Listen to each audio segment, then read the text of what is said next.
I was wrong to expect cleaners to be honest and hardworking. I was wrong to expect guests to act like me. Have you realized yet that it's not all sunshine and 5-star reviews? That means you're in the right place. Today we're talking about damage from guests and some of the lessons I've learned from the years of making claims on Airbnb through their resolution center. That's because this is the community where we talk about the gross, awkward, and the operational messes, as well as the real strategies that help you keep going instead of quitting. Because this industry is somewhere where you can win big, or you can ignore education and you can quit. Welcome to Short-Term Rental Problems and Solutions. Let's get right into today's email. Jeremiah, my husband and I recently had a guest who had a party. They booked last minute, they had a bunch of cars, and when they checked out, my cleaner freaked out from the condition of the house. There's vomit in the hot tub, there's a broken picture frame on the floor that fell off the wall, and the trash bin was overflowing outside.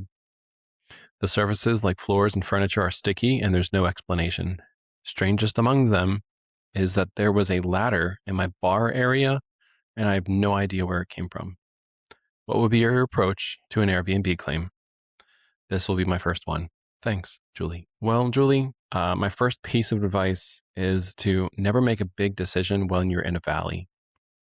Life has ups and downs, and your perspective, as well as your capacity to make wise decisions, is limited when you're in the valleys. When we are in the middle, like in the climb up the hill or on our way back down the mountain, those are good times to determine your course. Like you can obviously make course corrections, but big life-changing decisions happen in emotional moments like this. A lot of people quit short-term rentals after a guest like this, and it's not the end of the world. The second thing I would say is accept that you do not need to understand why the guest did what they did. I learned very early on from a landlord, believe it or not, that he doesn't try to explain tenant behavior. And I like that approach. Like people will do what they do. You can rent to weird tenants. You can rent to weird people. They pay the same green money. We don't have to understand their behavior. We don't have to understand what causes them to act this way. That guest that you just hosted, they had a party. They left a lot of sticky surfaces. They vomited in the hot tub. These are a lot of things that would be very concerning. And we can try and rationalize. We can try and make sense of it. Like maybe they vomited in the hot tub because I didn't have a bucket in the house.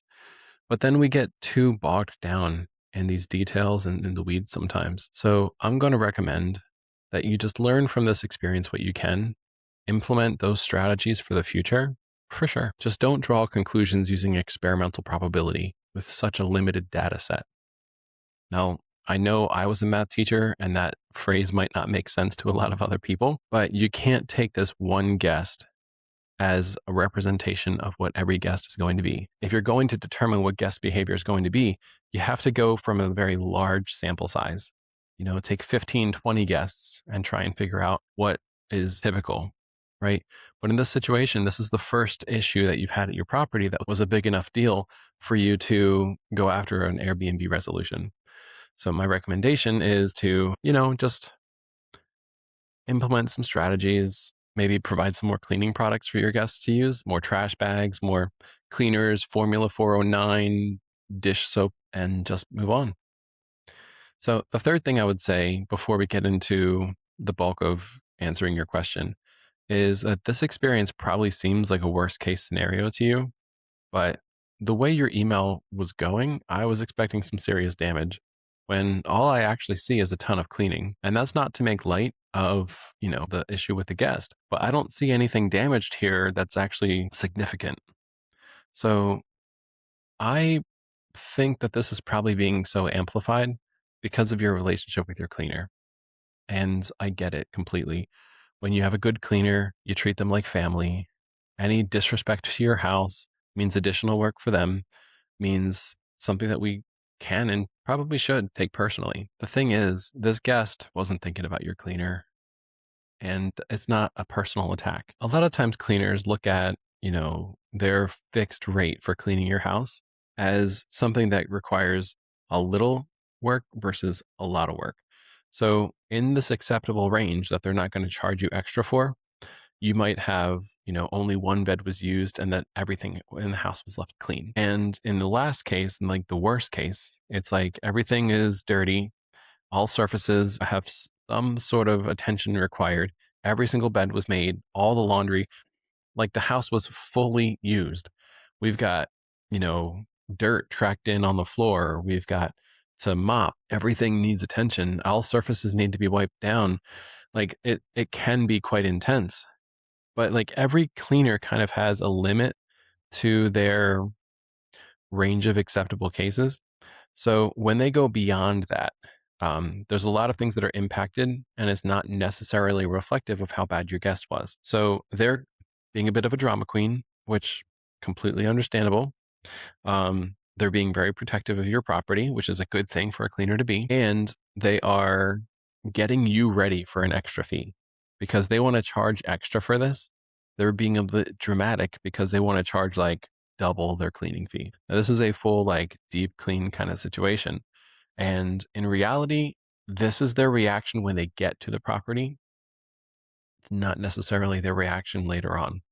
Because in reality, a lot of these surfaces were already going to be cleaned. So you have to just tell your cleaner in that situation, and I'm sure you did this, but you have to just tell them in that situation, I already know we're going to have to charge the guest extra for this. I'm going to put a resolution through. The guest is going to pay extra. Just keep track of your time, how much time you're spending there versus what you normally do. And I want to make sure that I compensate you for that. Now, your cleaner may have been anticipating that it was only going to take her 3 hours today, and now it's going to take her 6. But that might not be outside of the ordinary. Maybe if there's a large group of people, she expects it to take 5. So in that situation, maybe it's only taking her an extra hour. But the reason this is a big deal is because it was unexpected. And we shouldn't take that lightly. It's just that, we're talking about 18% more work, 20% more work. And if they want to charge double for an extra 20% of work, I don't really know if that's necessarily fair. But in this situation, we're not negotiating with our cleaners. We're just telling them, let's definitely charge extra. Once the house is clean, send me an invoice for what you think is fair. And that is probably the best way to approach it with your cleaner. I'm going to get into answering the question. I'll get into how I approach guest damage, and then we can discuss some of the strategies to screen guests. So, first is photos and evidence. If you don't have a picture of it, Airbnb says it didn't happen.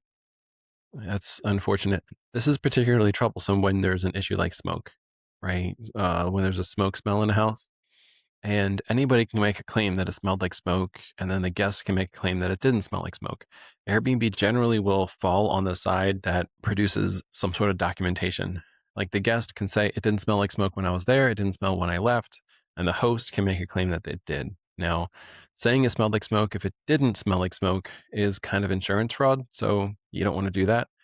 Because at the end of the day, Airbnb kind of is an insurance policy. Air cover is an insurance policy. So I'm not going to recommend you do that ever. When it's applicable, just make sure that you have a decent invoice for remediating the smell. Like text messages from people who were on site, screenshotted with timestamps, things like that are important. But as soon as your cleaner arrives at the property and they identify these issues like the vomit in the hot tub and so on and so forth, you're going to need to get those photos over immediately because you need to start preparing for a claim as soon as that sort of stuff comes in. Even if eventually you decide not to make a claim, you're still going to want to have all those things collected in the proper amount of time so that there's no opportunity for evidence to change, for anything to be missing.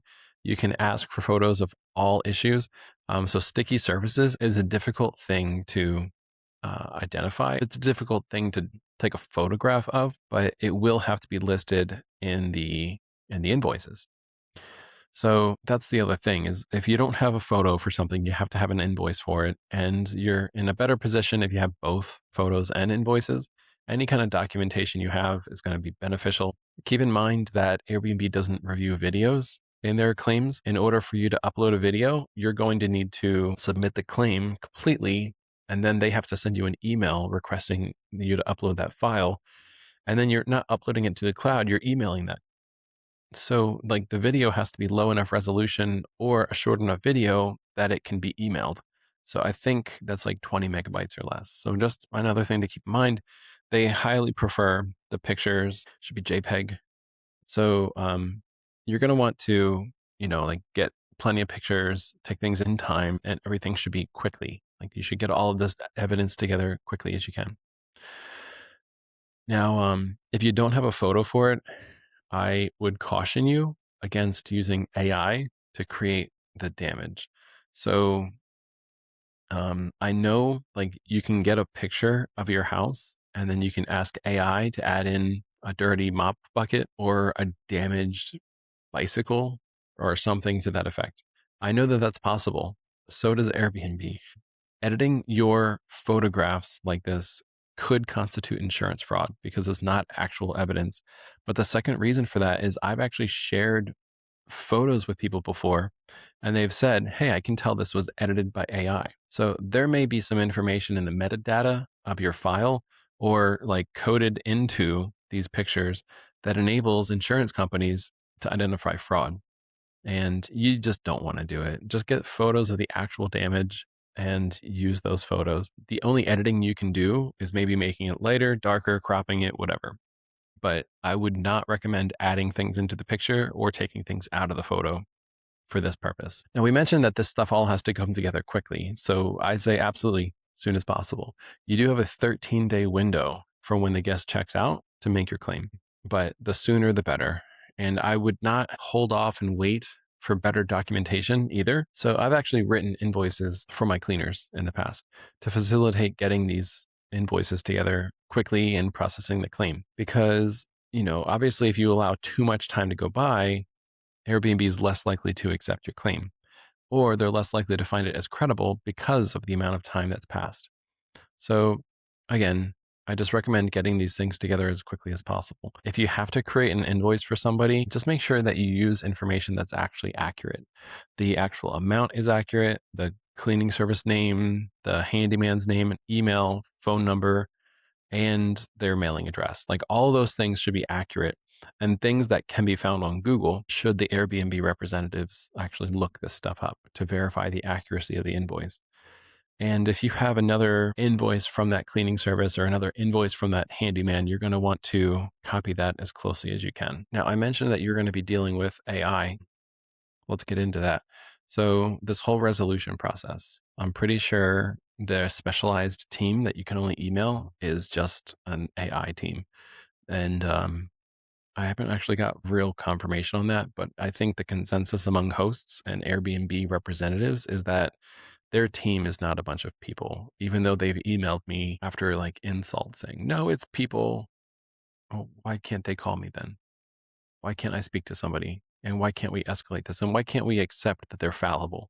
So Airbnb has AI reviewing these reimbursement requests. So in order to increase your chances of getting this all approved, I recommend using AI against AI. You got to fight fire with fire, right? So here is the prompt into Claude or ChatGPT or whatever you want to use. I'm most familiar with ChatGPT, but that's just because I haven't made the Claude leap yet. So the prompt would be, I want you to develop the script for a reimbursement claim for my Airbnb guest.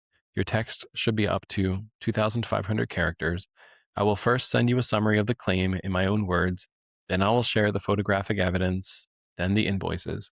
Then I will share with you the articles from Airbnb relating to making a claim.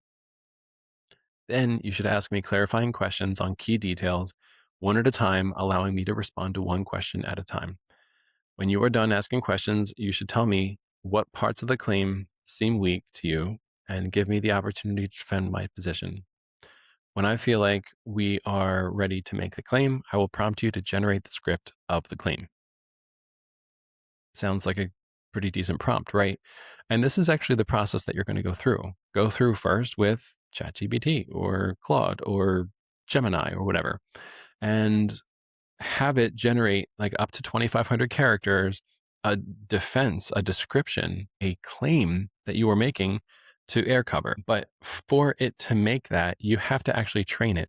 It doesn't already know how to make a claim.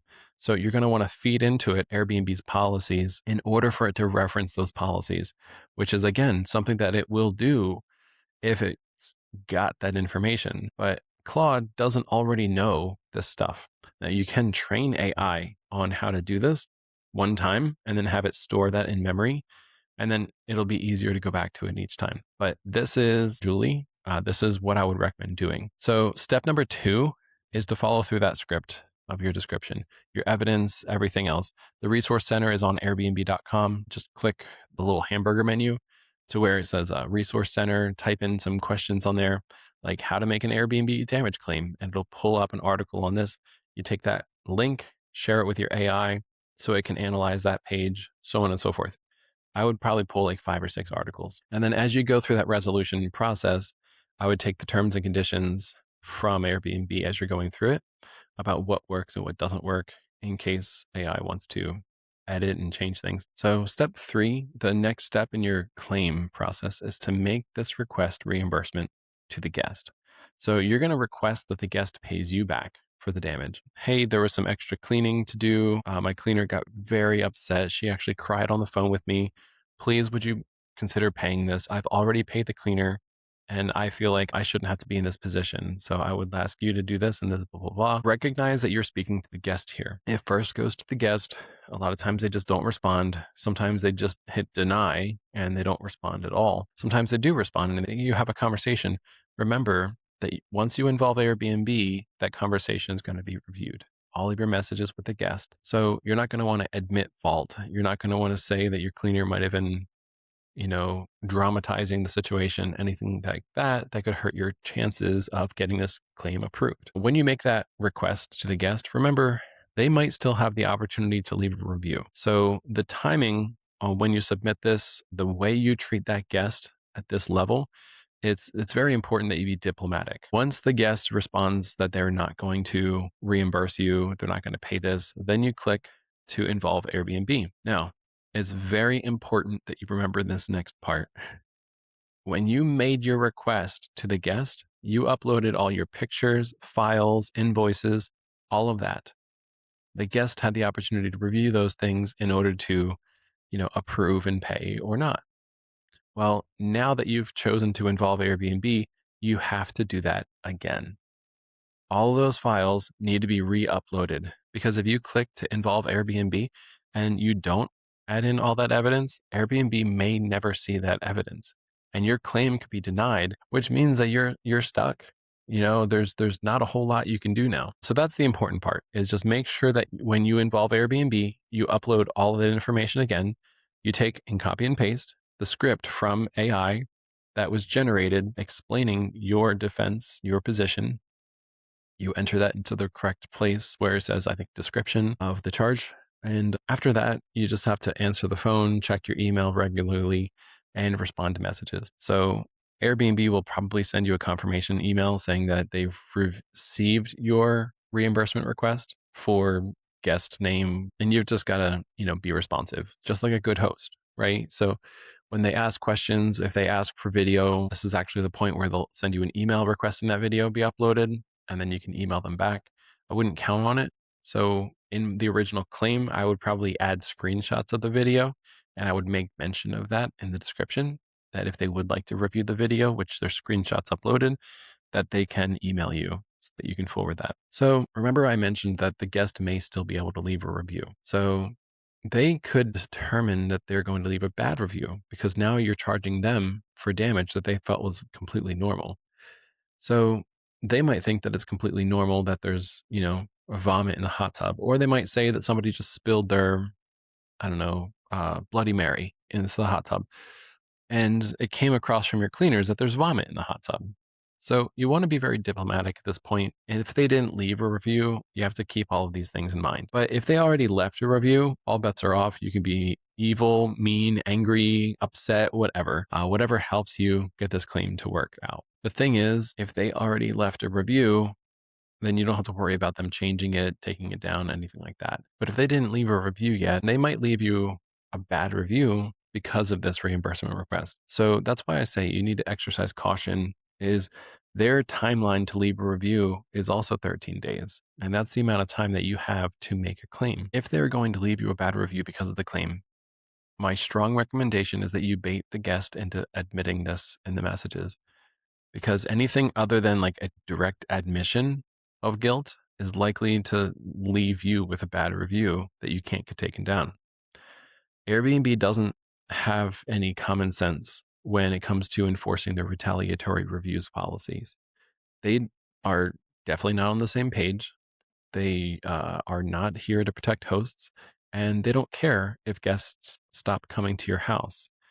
Um, this bad review, it doesn't have to make any sense. It's just that Airbnb is not going to take it down. So good luck. But the best case that you have at making that claim is by getting the guest to admit that they would have left a good review had you not charged them for this additional cleaning. I don't know if you can use AI to bait them into this, because it's so like back and forth, but maybe you can.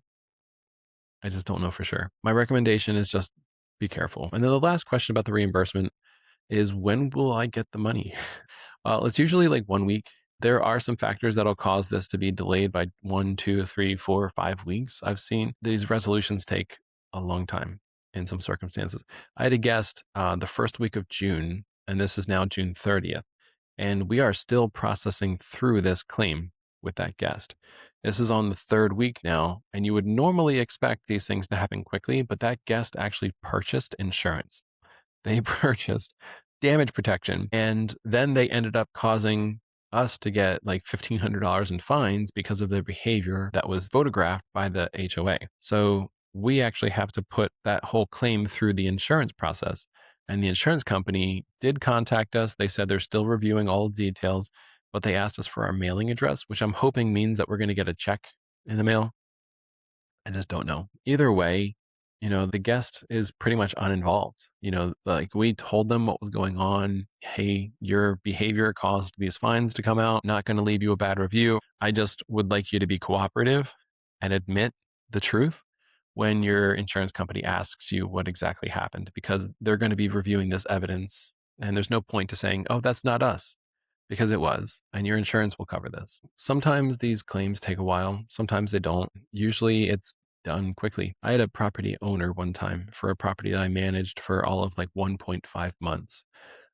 She was not a good fit for our program or our management strategies. Long story short, some damage was caused by the guest, but it was improper installation of the amenity. And I knew it, and the homeowner knew it. And I told the homeowner, look, this hot tub cover lift is broken because it was poorly installed. I was like, who installed this? Because they're at fault. And she said, oh, that was my husband. And the conversation kind of stopped there for a day. And then she followed up and said, have you submitted the claim yet? I was like, no, I haven't submitted the claim yet. It wasn't the guest's fault. It was the installer's fault. And she said, well, Airbnb is like $1 billion corporation. They're not going to care about this, $150 claim. Put in the claim. So I felt like I didn't really have any choice in the matter. And when I requested that the guest pay this amount, which was like $165, they paid it. And I felt terrible. That was one of the things that ended our relationship. Is I hate being ordered and micromanaged. I'll certainly do what's in the best interest of my client whenever it's legal and ethical. And in this situation, it was kind of a gray area because it wasn't clear that the improper installation was the fault.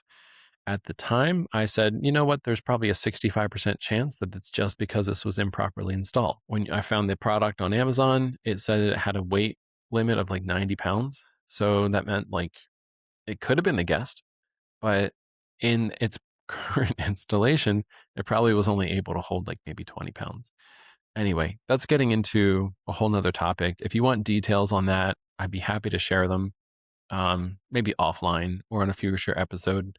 Email info@galvanizedmanagement.com if you want some details. Now, how about screening guests? Jeremiah, what do you do to screen guests? How do we prevent this kind of damage from happening in the first place? Now, there's a lot of things that you can do to screen your guests, and this is going to surprise you, and it might even scare you a little bit. I do not screen guests. I barely do. I do only in circumstances where it's required by the township, the homeowner, or some other circumstance. Okay. So I want to use the analogy of avoiding a car accident, car crash avoidance. You cannot control who drives near you, right? Just like you can't control who's going to book your house. Bad guests use every platform. They use booking.com, I think the most. They use VRBO, and they use Airbnb. And They use Instant Book. Sometimes they don't use Instant Book. Sometimes they have perfectly fine reviews from other hosts. Sometimes it's their first reservation ever. You can, however, control where you are driving. So there's certain things that you have control over for accident avoidance, and there's certain things that you don't have control over. You cannot drive defensively all the time. You'll slow down traffic. You might even cause an accident through your defensive driving. Similarly, hosting defensively could cause you to hinder your performance. It might even generate bad guest experiences. One of those factors is Instant Book. Airbnb has actually said that your listing will get more visibility and more bookings if you have Instant Book on. Now, a lot of hosts determine, all right, well, I'll have Instant Book on, but only for well qualified, like well reviewed guests. And that's all well and good. It's just you're limiting your performance. If you have Instant Book on for everybody, this helps your conversion rate because those first time guests, which Airbnb says is like, I think, I don't know the statistic anymore. I think it's like 40% of the reservations are done by first time guests who've never, gone on a trip before using Airbnb. I think that is changing now though, because now like when I look at a reservation, I might see like all 6 guests on there. They're getting trips without actually being the primary booker. Not sure how that works exactly, but nevertheless, regardless, Instant Book makes a difference. Having it on, even if the guest is not well reviewed or experienced, I think is going to enhance your conversion rate. It's going to enhance your visibility, and it's going to ultimately allow you to do the thing that I think causes less damage, which is have higher prices. In a similar manner, like hosting defensively could cause you more harm than good. So it could cause poor guest experiences. It could cause limited visibility with the algorithm. And if you want to learn more about the algorithm, I've got 2 episodes out about that. I think it's episode 20 and 23. Just as an example of this, I leave Instant Book on, and there's 2 different versions of Instant Book. One is for well-reviewed guests, and then the other is just complete Instant Book. Anybody can make a reservation. And my recommendation for visibility and to help your conversion rate is to have it on for everybody. But that's because I don't do as much screening as maybe some other hosts do. Understand though, too, you can drive safely without also slowing down traffic and arriving late. Like you can just be situationally aware. And that's what we do. We're situationally aware. So here's some guest screening that I do. I watch for last minute reservations. I think parties are generally like a last minute kind of thing. I watch for reservations from locals. If they tell me that they're from Mount Pocono and they're booking a house in Tobyhanna, I'm going to be very cautious with that guest. I watch for other types of red flags. If they mention to me that they don't have a driver's license because of a recent DUI, like guests might say things that will cause you to be, you know, on the lookout. I look at the guest's profile. I look at their reviews. Just yesterday, I saw a guest review that said that the guest brought in extra people who were unauthorized and they left a lot of unclean messes when they left. It was a translation, so it didn't really, come across very clearly. But then I was actually looking at the guest's host profile. And as a host, they have a terrible profile. They've got like 2 stars for this, 3 stars for that. And I think probably an average of 3.8. This is terrible. I am on edge with this guest. I am watching them closely. I'm going to be monitoring the cameras very closely in 45 minutes when they check in. I'm going to be looking out for these kinds of issues. And we actually sent the guest a message warning them of this, making them aware that we saw their reviews. We are trusting them to take care of the place for us, notifying them that there's a lot of cameras here. A guest that's having a party that's going to be doing something shady is going to hear a message like that and be like, okay, can I still get a full refund if I cancel?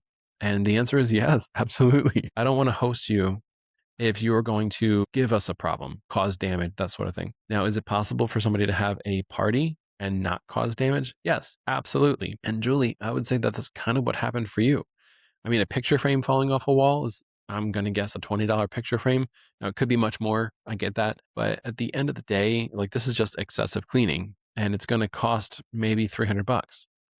to get that hot tub emptied out and refilled, washed down, all those different types of things, all those services inside the house, an extra $75 for that. Like I would expect this to be 300, $400. And it's the kind of claim that Airbnb is going to process without too much trouble. What we're worried about is those guests that are going to get us fines from the township, HOA, or the state police. What we're looking out for are those guests that are going to have too many people on the bed and they just break it. It just breaks completely. We're looking out for like, I just heard about a guest that jumped off the loft in a chalet and they fell down onto the next floor and they crushed a table. I was like, was it a WWF guest or is it like a professional wrestler? Was The Rock at your house? um, no, that wasn't it. It was just a really, really drunk guy, and he was getting in some sort of a fight with somebody and whatever. But like, regardless, this sort of thing, it does happen sometimes, but like that entire claim got covered. Like the cost of that coffee table completely replaced. That was all taken care of. These are not big issues when you're able to solve the problems. You've all probably heard the horror stories, but like I've also heard of people getting in car accidents. I still drive a lot. I do like 30,000 miles a year on my car. Yes, there are worst case scenarios, but if you are situationally aware, oh, situationally aware. I got off topic. So I watch the cameras on the driveway. Some other things I do is I advertise the property mindfully. So I am not trying to make a house that's really attractive to 17-year-olds. I'm not trying to make this perfect for prom, like prom nights. I'm not trying to advertise this property as a party house that a fraternity would really feel comfortable renting. I'm trying to make this out to be for families, for couples, for affluent getaways. We're looking for those folks who are educated, who are, going to take care of the spot, that feel a sense of responsibility. These are difficult to explain in practice, how we advertise it mindfully. But like, Julie, your property does have a bar. You mentioned that there was a ladder in the bar, which, I mean, put that thing on Marketplace and sell it. Ladders go for like $100 or more. You have a bar at your property. So like, I might consider scaling that down, advertising it less, or turning it into something that would attract a more responsible crowd. Because just having a bar, neon lights, I'm thinking like old scratched up pool table. I don't know if that's what your listing is like, but like some of these things attract like a rowdy crowd. And a large, prominent bar is one of those things. So it's just something to be aware of. Like you can make a bar more like a nightclub, more like an upscale kind of thing by having like martini glasses and wine glasses and bottles of wine and giving the bar like a Tuscany feel, giving it like a wine tasting kind of theme rather than, natty ice, like a college rager kind of theme. So thinking through stuff like that is really what I'm getting at when I say advertising the property mindfully. I also have high pricing, sort of. Now, what you probably heard when I said high pricing was my minimum nightly rate is, and that's not the case. When we talk about revenue management, I am not setting a minimum nightly rate unless one is put on me by a property owner. And I've had that happen too. And it's like the kiss of death. Certain properties are not well priced if they are priced every night at the minimum that property owner is willing to accept for it. So this is the part that's going to scare you. This is some of the screening processes or the screening practices I've seen people do in the Airbnb industry that I do not agree with, that I do not do. And I can explain every single one of them, but I'm going to go through kind of quickly instead. I do not have age restrictions unless it's required by like the township, the HOA, or the property owner. I leave Instant Book on for all guests, not just the ones who are well reviewed. I allow guests with pets, and the maximum number of pets I set at 5, which is the maximum. I leave the window for new reservations to be up as late as is practical. What I mean by this is like a guest could check in today if the house is empty all the way up until 11 p.m. because we have codes on our doors, we have automations that'll send them the messages and everything else. If the house is ready for a check-in, then it's available on the platform. And if it's available on the platform and it's ready for a check-in, the guest can check in. Like that can happen all the way up to 11 p.m. Now, there are restrictions on this, like if I have to register a guest first, if it's a gated community, if there's all these other parameters, right? However, I'm going to keep that as late as is practical. And even for the HOAs, where like if I do the guest registration less than 48 hours prior to check-in, it's an extra $75. I still have that open. Like they can still book the house and check in. I found a couple of things happen in that situation. One is they might be coming from another house inside that same community. The second thing is it's probably worth it. Like the extra $75 is a late fee for registering the guest a little bit late. You're still going to make more money than if you were empty, and I know there's risk associated with this, but it's been worth it to me because the average guest, I can lower my rent by $75 to get them in there on a night that normally would just be vacant. I do not require a picture ID. I do not make the guest sign a contract outside of Airbnb. I do not require a deposit from the guest. I do not have more than one camera at my properties, and I only require guests' personal information when it's absolutely necessary. I know that there's plenty of hosts out there who are looking for that info. They are asking the guest to provide emails for every person who's going to be there, an ID, a photo of everybody's driver's license, the registration for the cars, an emergency contact. You've got to be kidding me. Why would you need somebody's emergency contact? If there's an emergency, the ambulance is going to come or the police are going to come, they're going to take them away. Why would they be asking you for an emergency contact? You're just the Airbnb host. I'm going to mention the 5 pets max. That might seem a little extreme to you, but let me just qualify it for you. Episode number 2, I think I did, is about pets and why you should allow pets. If somebody is searching for a rental with 4 pets, then they're putting that into their search criteria. And even though your property is pet friendly, they're not seeing it as an option if your maximum is 2. Also, they might be putting 5 pets because they have like 5 little rabbits in one little cage. This is not a big deal to me. Those little rabbits are not going to cause any damage. They're in a cage, they're taken care of, but that's still 5 pets. So I go the opposite direction. I don't want to be pet free. I want to be pet friendly. I want to encourage those guests to find my listing. I can charge higher nightly rates and still get booked because I have these filters wide open. The more people your listing shows up for, the more bookings you get. The more bookings you get, the higher your nightly rate goes. The higher your nightly rate goes, the fewer problems you have with guests. Let me repeat that for the people in the back. The wider your filters, the more exposure your listing gets.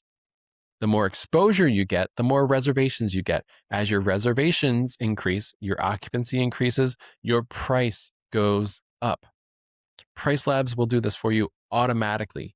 When it sees your calendar getting full, it'll raise your prices. I do this on an active basis. Daily, I'm checking our percentages, how many reservations we have for each house, what our percentages are for occupancy, and I am raising prices for the properties that have a lot of occupancy. And if you add filters in there, if you say, no, I'm not okay with more than one pet, I'm not okay with cats, I'm not okay with people who are under 25 years old, then you are just hurting your conversion rate. Hurting your conversion rate causes your occupancy to go down. When your occupancy goes down, you have to lower your nightly rate. When you lower your nightly rate, you're going to get problem guests. And that is exactly why I don't do this screening. And that's why I only process like 3 to 5 of these claims a month. With the number of guests that I'm hosting, to only be processing this many claims is incredible.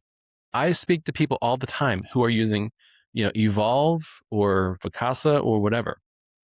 And the guest damage is constant. It's like all the time. And they're not allowing pets. They have so many filters that they don't understand the ultimate impact that this has. So why do I process so few claims? Well, one reason is a lot of them just aren't worth it. It's like $40 to replace that pillow. I'm going to replace the pillow.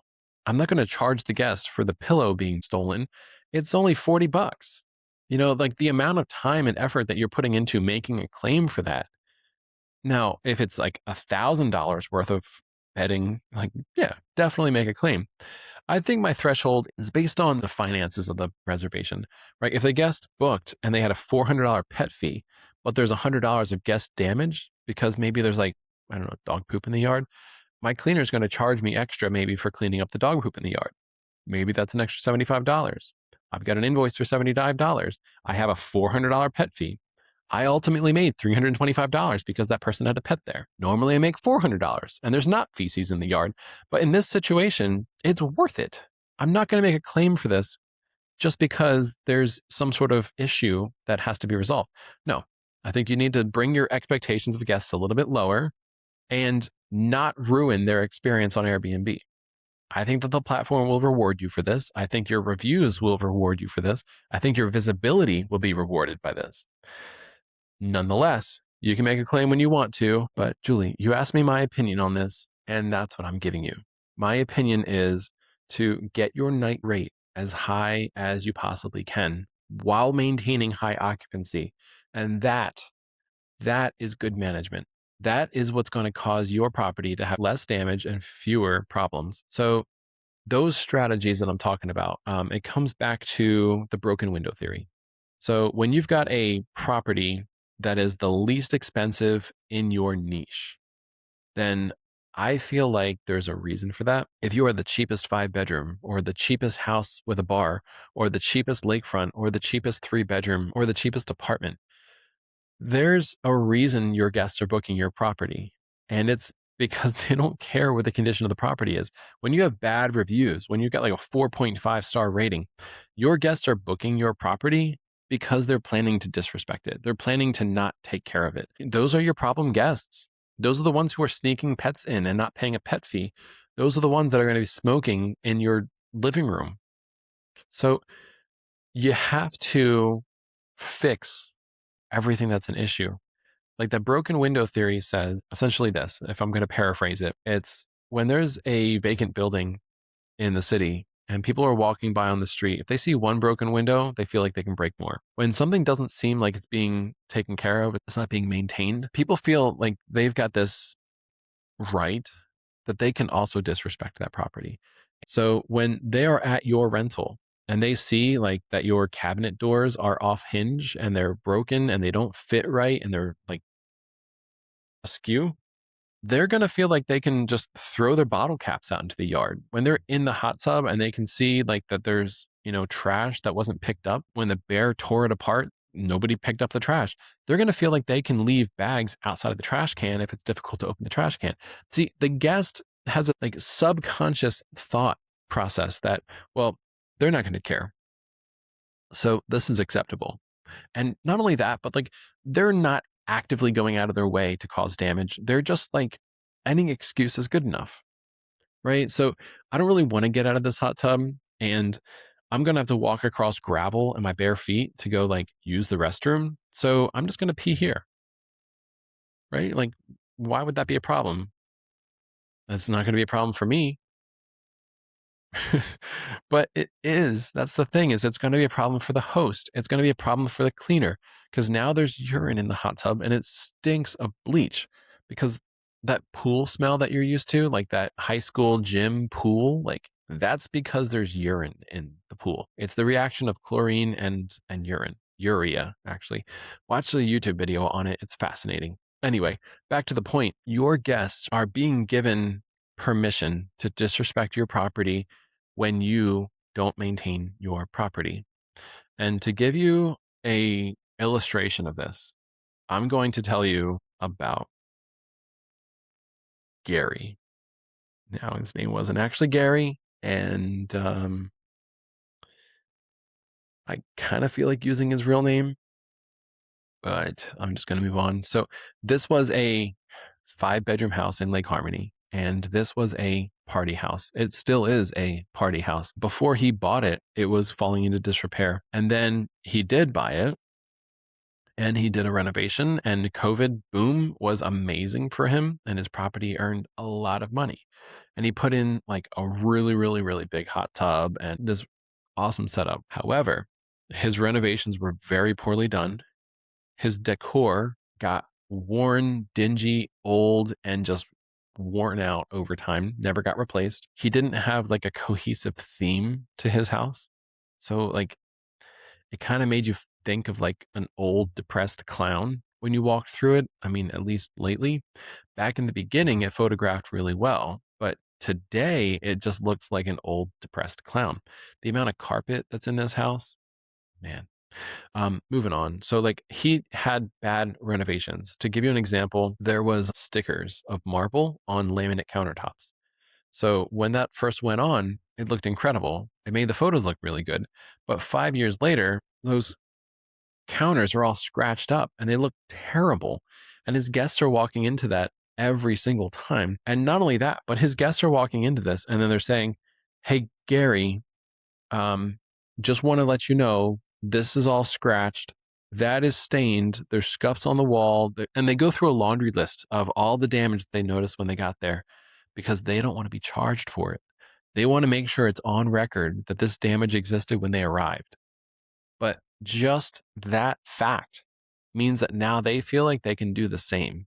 Like that's the standard of okay, that they can just, you know, do whatever they feel like doing at your house now.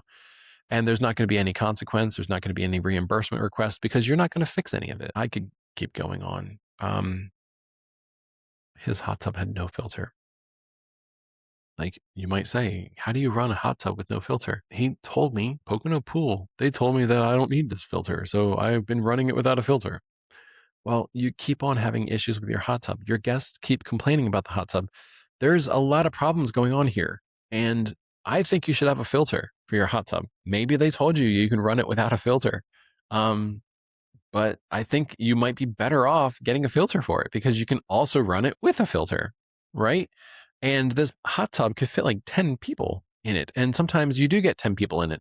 And then later on, when we'd arrive there to clean, like water is just way too low. There's not enough water in the hot tub, so we have to refill it each time because he's got the kind of guests there that are going to put 10 people into this hot tub, which means the water overflows the sides and somebody's doing a dive into the center of it and everybody's getting their faces splashed with chlorine pee water. Oh my gosh, it's so bad. So bad. He had bad furniture. This guy had bed bugs 3 times in 1 year. I know because we were discovering it. It was horrible. And it caused a lot of problems for us as the cleaners, and it caused a lot of problems for his guests. They were getting refunds. This is 100% because Gary would not do a full renovation on his house, get things done with quality contractors that didn't leave like gigantic gaps staring at you in the face. He didn't do anything with quality except for his photographs and his advertising. That guy kept on putting people into this house that would just ruin it, disrespect it, not take care of it. He wasn't able to get his nightly rate high. He was the least expensive 5 bedroom in all of Lake Harmony. And it shows because when you walk through this house, you see old dingy paint, you see scuffs all over the place, you see scratches in the flooring, you see gaps in the flooring. Guys, he had a kitchen renovation done and the whole counter was just covered with tiles. He had a laminate counter. This contractor just put thin set on laminate counters and then put tiles down on it, 2 foot by 2 foot marble tiles, expensive material. And they put it in here with the worst possible cuts. They did such a terrible job. I actually have a video of this kitchen renovation. This is going to help you find Gary. I have a video of this kitchen renovation on my channel, on the Galvanized Management YouTube channel. So if you want to see how incredibly bad this kitchen was, and our team renovated this kitchen. It was an incredible story, like a $20,000 renovation. Normally people think like a kitchen's going to be more than that, especially considering all the stuff that we did there. So you might want to check that out just for entertainment purposes. But like it was just so bad. So Julie, just don't be that owner. Don't be Gary. Don't be the one that gets damaged like you experienced and neglect to fix it and clean it up. And the first step is to replace that picture, right? The one with the broken frame. Get a new frame. Make it similar to the one that's already in the photos. Put it back on the wall. Make sure all those surfaces are cleaned. Deep clean that whole place. Learn from Gary's mistakes. Replace your flooring when it's getting worn out. Paint your walls when there's scuffs. Keep your property in good shape and manage it well. And you'll be surprised that these guests either avoid your property or they temper their behavior when they're there. That's because This is the show where we discuss the challenges no one talks about when they sell the dream of easy passive income. Left unaddressed, they're exactly the problems that will break your operation. If you're a property manager, an owner-operator, a co-host, or just an aspiring investor, I would love to help. Have you got a question? Please email me at info@galvanizedmanagement.com. Your problem might be the next one that we break down. And chances are you'll help a lot of other hosts in the process too. We win or we lose together. If this episode helped you, great. Share it with another host who's in the trenches. Rate and subscribe too, so that we can organically reach more people. That's how we make the industry better. I'd also love to see you follow on TikTok at Galvanized Investments and Facebook and YouTube at Galvanized Management. Until next time, stay steady, keep learning, and keep building something real. This is Short-Term Rental Problems and Solutions.